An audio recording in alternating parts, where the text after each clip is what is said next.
नमस्कार, मैं हूं आलोक त्रिपाठी और आज हम बात करेंगे समाजवादी पार्टी के नेता और समाज सेवी अपर्णा यादव जी से। आपको महिला दिवस की बहुत बहुत शुभकामनाएं। जी बहुत बहुत धन्यवाद जी। अपर्णा जी, आपने ये लॉकडाउन में बहुत समाज सेवा के काम किए हैं। आपकी एक अलग इमेज रही है महिलाओं को लेके, तमाम आप बयान देती रही है समाज को लेके। लॉकडाउन में आपने तमाम ऐसे काम किए जो लोग भटक रहे थे, उनकी तमाम सेवा भी की आपने। इस समाज के लिए क्या सोचती हैं और आपकी क्या सोच है महिलाओं को लेके?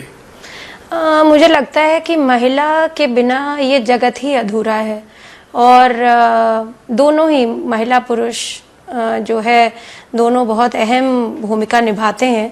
मुझे बस इतनी बात कहनी है कि समाज में महिला अपना दायित्व जिस प्रकार से निभा रही है उसको सामाजिक संरक्षण मिले, उसको जो है राजनीतिक संरक्षण मिले और उसको अपना परिवार में उचित अवसर मिले कि वो काम पर जा सके और अपने स्वच्छंद रूप से स्वावलंबी जीवन जी सके। जी अभी आपके ऊपर दायित्व एक माँ का है, जी, पत्नी का है, बहू का है, सारा कुछ आप, और राजनीति में भी आप समय दे पाती हैं, समाज सेवा भी कर पाती हैं। ये सब कैसे मैनेज होता है? महिला मुझे लगता है बहुत ही मल्टीफेसेटेड होती है। तो पैदा होते ही के साथ हम अपनी बेटी से जितनी अपेक्षा रखते हैं, जितनी एक्सपेक्टेशन रखते हैं कि हाँ कभी हमारा किचन में हाथ बटा देगी या हमारी सफाई में मदद कर देगी या जो है स्कूल भी चली जाएगी और घर में आएगी तो बड़ी भद्र रहेगी। तो मुझे लगता है कि इस प्रकार का जो एक उसकी परवरिश होती है किसी भी बच्ची की, भारत की बेटी की, तो वो पहले से ही मुझे लगता है कि बड़ा ट्रेंड होती है बहुत सारी जिम्मेदारियां निभाने के लिए। और महिला में वैसे भी पुरुष से ज्यादा सहनशीलता होती है, पुरुष से ज्यादा शील होता है। और अगर इसमें कोई दो राय नहीं है, अगर हम पुरातन उसमें चले जाएं तो रामायण में भी राम का शील सीता है और हो ही नहीं सकता कि सीता के तप या सीता माता के जो बलिदान है उसके बिना राम किसी भी युद्ध में जीत पाते या वो रावण जैसे महारथी पर जो है विजय प्राप्त कर पाते। तो मुझे लगता है कि हमें अपने शास्त्र से, हमें अपनी पुरातन जो परंपरा से सीख लेनी चाहिए और उसी प्रकार से मुझे लगता है हर महिला के अंदर वही पृथ्वी का जो सहनशीलता है वो है और जिम्मेदारी निभाने का भी एक अपना कह लीजिए तरीका है, जिसकी वजह से मुझे लगता है हर महिला में वो गुण है, हर महिला में। आपने पिछला चुनाव भी लड़ा, आपके राजनीतिक तमाम उठापटक देखी, परिवार में भी तमाम चीजें हुई, आपने कभी आपा नहीं खोया, आपने कभी ऐसा कोई विवाद नहीं, आपके बयानों से कोई विवाद नहीं हुआ कि कभी आपके ऊपर कोई आक्षेप आए? ये कैसे, मैंने बाहर ही आप इतना कूल दिखती हैं या घर में भी इतना ही कूल है? मुझे बस एक ही छंद याद आता है, दोहा याद आता है कि क्षमा शोभती उस भुजंग को जिसके पास गरल हो, उसको क्या जो दंतहीन विष रहित सरल हो। तो बेसिकली क्षमा आप करिए, आपके स्वभाव में अगर क्षमा है तो आप, मुझे लगता है कहीं ना कहीं हरि के नैकट्य में है, मतलब हरि के कृपा पात्र हैं। तो मुझे लगता है कि क्षमा करना एक बड़ा गुण है और आपके प्रति अगर किसी की भी दुर्भावना है, द्वेष है, किसी भी तरीके का मानसिक द्वंद्व है तो वो उसकी प्रॉब्लम है ना, हमारी प्रॉब्लम नहीं है। तो मैं उसको अपनी प्रॉब्लम नहीं बनने देती हूँ। तो इसीलिए मुझे लगता है कि मैं, आप जो कह रहे हैं कि कोशिश करती हूँ कि अपने जीवन और अपनी वाणी में शालीनता रखूं। जी आप सामाजिक कार्य करती हैं, राजनीति करती हैं, घर भी देखती हैं, जी। तो आपको परिवार से किस तरह का सपोर्ट मिलता है? कैसे आपको बच्चे मैनेज होते हैं? कैसे आप इतना समय बाहर दे पाती हैं? मुझे सबसे ज्यादा तो मेरे हस्बैंड बहुत सपोर्ट करते हैं और किसी भी पत्नी के लिए या किसी भी लड़की के लिए जो शादीशुदा हो उसका कोई भी काम जो है अपने पति के सपोर्ट के बिना नहीं बढ़ सकते, क्योंकि दोनों, महिला पुरुष दोनों जो है एक तरह से पहिए हैं गाड़ी के। तो एक के बिना दूसरा नहीं, दूसरे के बिना पहला नहीं। तो मुझे लगता है कि नैतिक जिम्मेदारी है हमारी बच्चों की टुगेदर उसमें संभालना। तो जब मैं बाहर रहती हूँ तो मेरे पास हेल्प भी है, पर जो है प्रतीक जी भी बहुत ध्यान रखते हैं। तो मैं बहुत मतलब उनकी आभारी रहती हूँ कि मेरी गैर हाजिरी में वो बच्चों का बहुत अच्छे से ध्यान रखते हैं, और जब भाई वो बाहर रहते हैं तो मैं रहती हूँ। तो ऐसे ही हम लोग बैलेंस करते हैं अपना लाइफ। जी, आप इतने बड़े राजनीतिक परिवार से हैं, मुलायम जी का पूरे राष्ट्र में बहुत बड़ा कद है, उनका नाम लोग लेते हैं बहुत सम्मान के साथ। जी, आप अपना राजनीतिक भविष्य कहाँ देखती हैं?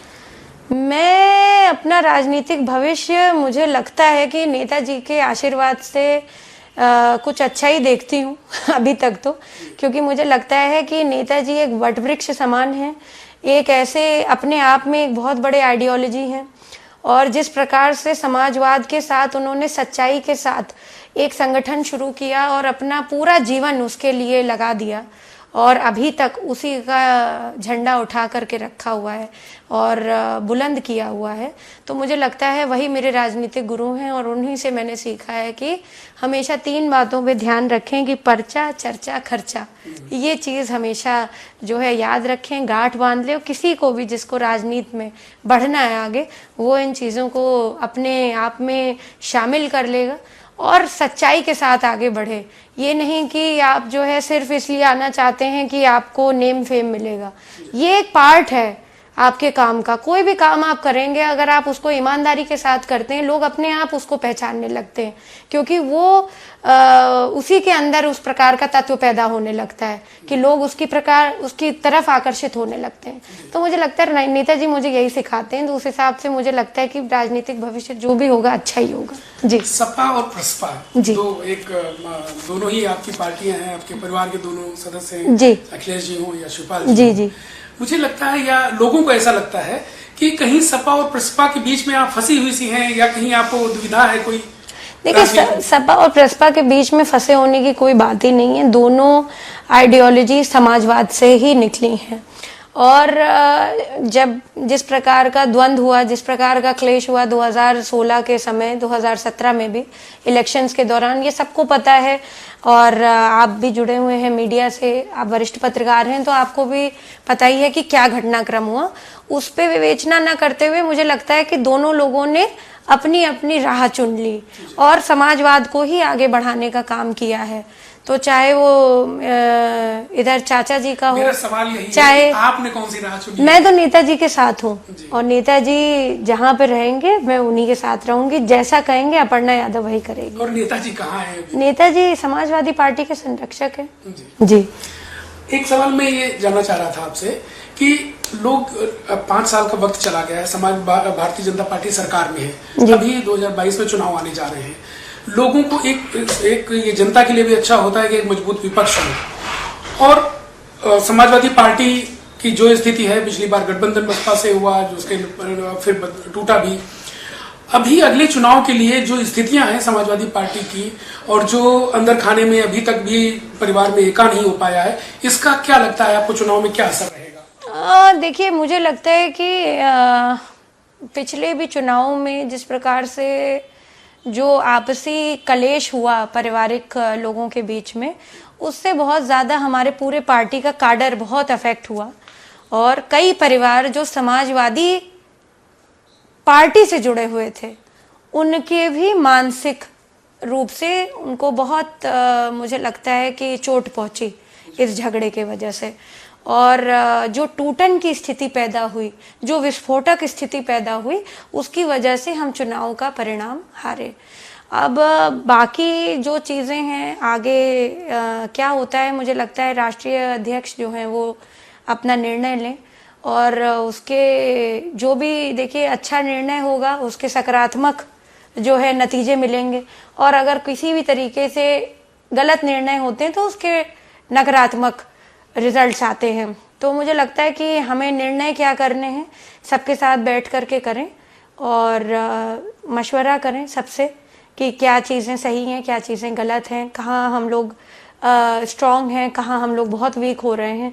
उस पर अगर हम मनन करेंगे तो डेफिनेटली समाजवादी पार्टी से ज़्यादा अच्छा विपक्ष का काम अभी कोई नहीं कर रहा है। लेकिन लोगों का ये मानना है कि जो समाजवादी पार्टी का बिखराव है, जी जो अलगाव हुआ परिवार में, जो चीजें जी 5 साल में एका नहीं हो पाया और वो अभी भी होता नहीं दिख पा रहा है। देखिए, ये तो आपस में दो जो बड़े लोग हैं, आपस में उन दोनों को डिसाइड करना पड़ेगा। इसमें तो मैं बहुत छोटी हूँ और मैंने बोल दिया है, कह दिया है, ये बात कई बार कह चुकी हूँ।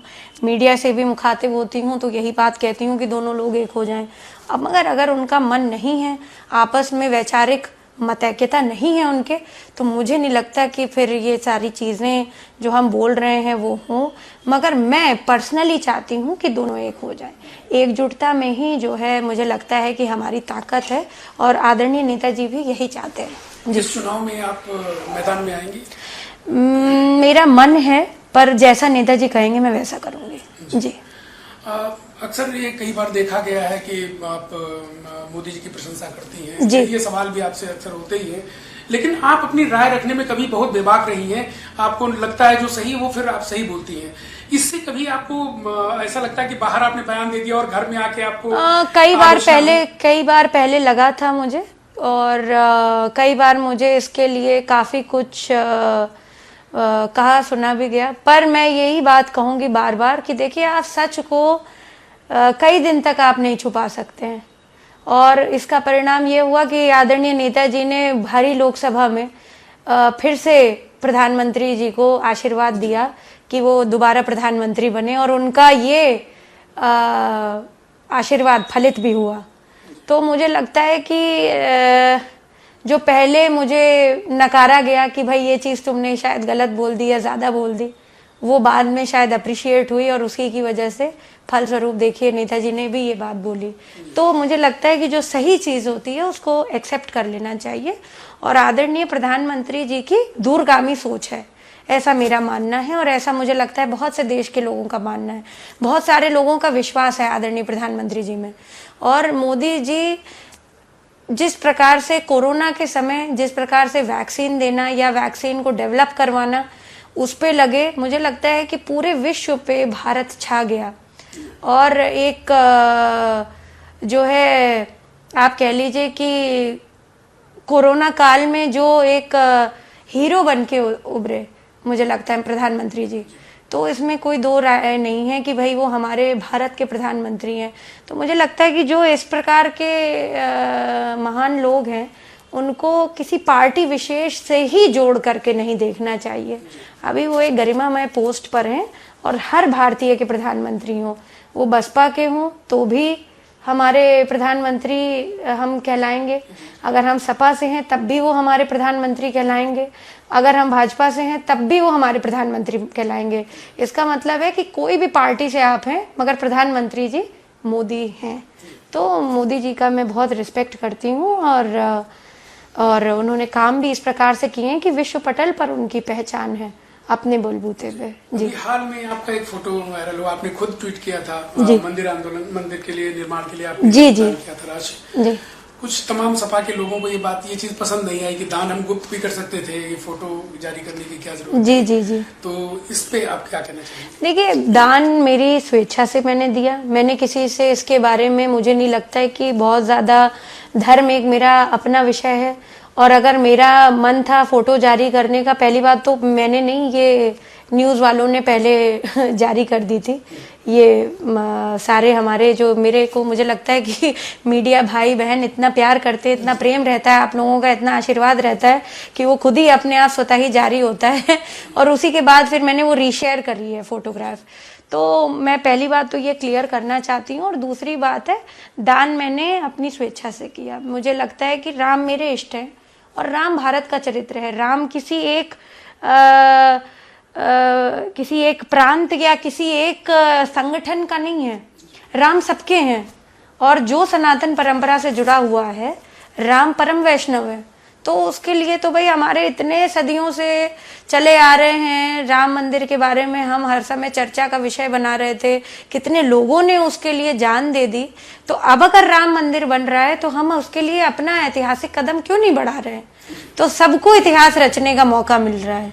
तो मुझे लग रहा है उस इतिहास का एक छोटा सा हिस्सा मैंने भी अपना योगदान दे करके, मुझे ये समर्पण राशि दे करके मुझे मिला, तो तो मुझे इससे बहुत अपने मन और अपनी आत्मा को बहुत अच्छा लगा मुझे जी, आप तभी मैंने दिया। सामाजिक क्षेत्र में हैं, राजनीति में भी हैं, यूथ आपको एक आइकॉन की तरह देखते हैं, ये बिल्कुल सत्य है जी। आप क्या महिलाओं को क्या संदेश देना चाहेंगी महिला दिवस पे? मैं बस इतनी ही बात कहना चाहती हूँ कि महिलाओं को एक साथ जुट करके जो महिला रिजर्वेशन बिल आ रहा है उस पे लग जाएं अब, क्योंकि कितने भी पार्टीज आ जाएंगी, जब तक ये बिल नहीं आएगा आपके लिए तब तक मुझे नहीं लगता कि किसी भी महिला का भविष्य सुरक्षित है।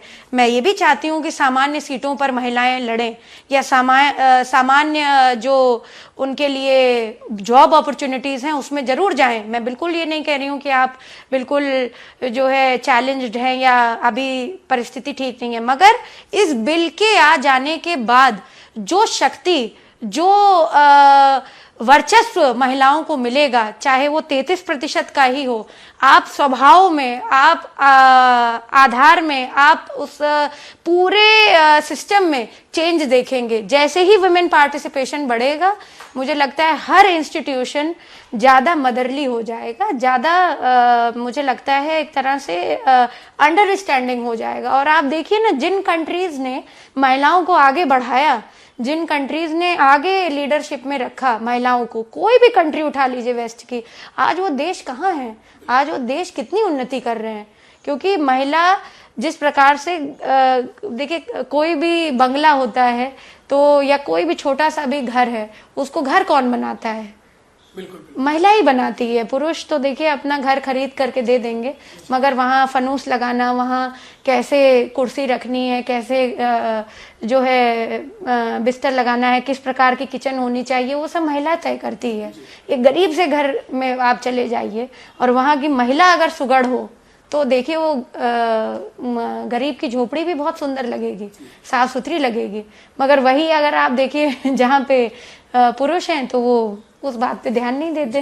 तो मुझे लगता है कि अगर हमारे समाज में ये चेंज लेके आना है तो इस बिल को बहुत जरूरी है कि हम सब मिलकर सपोर्ट करें, बहुत जरूरी है, चाहे इसके लिए सड़कों पे आना हो फिर। जी, आपकी एक प्रतिभा के बारे में शायद कम लोग जानते होंगे कि आप बहुत अच्छा संगीत में भी आपका हुनर है, गाती भी बहुत अच्छा है जी। आप हमारे लिए 2 लाइन कुछ गुनगुना देंगी बीजेपी के लिए? गाता रहे मेरा दिल, तू ही मेरी मंजिल है, कहीं बीते ना ये रातें, कभी बीते ना ये दिन, गाता रहे मेरा दिल।